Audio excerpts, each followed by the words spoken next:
Bonjour à tous, aujourd'hui je partage avec vous ma recette de tiramisu au café. J'ai remplacé les biscuits boudoir par une génoise maison. C'est parti. Alors pour la réalisation de la génoise, je casse 5 œufs dans un récipient. J'ajoute 125 g de sucre. Je vais fouetter le tout pendant 10 minutes. Le mélange va mousser, blanchir et puis tripler de volume. Si vous voulez la recette détaillée de la génoise avec toutes les astuces pour la réussir, je vous invite à aller visionner la vidéo disponible sur ma chaîne. Je tamise ensuite 125 g de farine et une cuillère à café de vanille en poudre. Ensuite, je mélange délicatement avec une maryse en soulevant la préparation. Je verse ensuite l'appareil à génoise sur une plaque de cuisson. Je l'étale uniformément sans trop appuyer dessus et je l'enfourne à 180 degrés pendant 15 minutes. Ensuite, je prépare la crème mascarpone. Donc pour cela, je clarifie 4 œufs, c'est-à-dire que je sépare les blancs des jaunes dans 2 récipients différents. Je vous informe que mon premier livre de recettes en format papier est actuellement en vente en édition limitée. Il contient 30 recettes, dont 9 inédites parmi celles qui m'ont été les plus demandées. N'hésitez pas à aller le commander à la fin de la vidéo. Je vous mets le lien pour vous le procurer dans la description. Je réserve les blancs d'œufs de côté, ils serviront plus tard. Sur les jaunes, j'ajoute 120 g de sucre. Je blanchis les jaunes avec le sucre en fouettant pendant 2 minutes.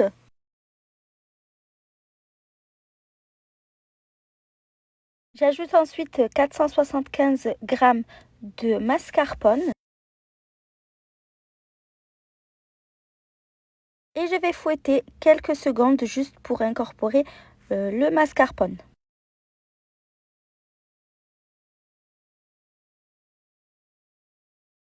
J'ajoute ensuite une cuillère à café d'extrait de vanille. Je fouette encore une fois juste pour incorporer la vanille. Je réserve ensuite de côté et je reprends les blancs d'œufs. J'y ajoute une petite pincée de sel. Et je fouette vitesse maximale pour monter les blancs en neige. Donc on fouette jusqu'à obtenir des blancs bien fermes. Ensuite, pour vérifier la tenue des blancs, l'astuce c'est de retourner le bol. Ils doivent rester fermement accrochés. J'incorpore les blancs montés en neige à la précédente préparation. Je les ajoute délicatement en 3 fois et je soulève bien la préparation avec la maryse pour ne pas faire retomber les blancs en neige.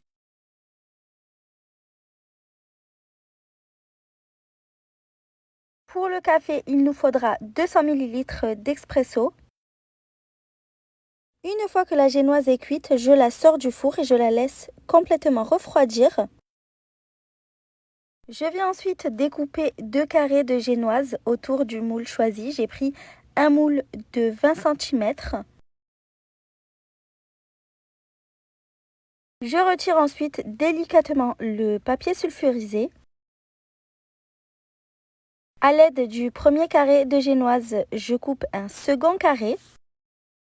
Avec les restes de génoise, vous pouvez faire des tiramisu individuels ou alors même les manger nature.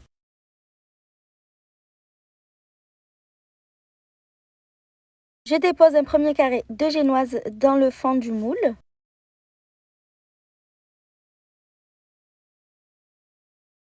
J'imbibe la génoise de café à l'aide d'un pinceau pour ne pas en mettre trop. Je vous rappelle que vous pouvez désormais retrouver la recette écrite ainsi que toutes les recettes de votre choix sur mon site internet. Je retourne ensuite délicatement la génoise pour l'imbiber de l'autre côté, comme ça elle sera parfaitement imbibée.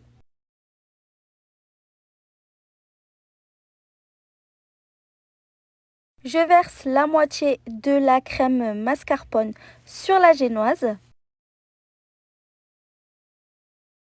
Je l'étale uniformément. Si vous ne voulez pas faire la génoise maison, vous pouvez tout aussi bien utiliser des boudoirs.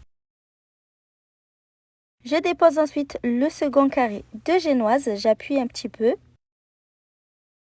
Si vous avez coupé trop petit comme moi, vous bricolez avec les restes de génoise. De toute façon, ça ne se verra pas à la découpe. Ensuite, comme pour la première génoise, j'imbibe généreusement de café. Je termine en mettant la seconde partie de crème mascarpone.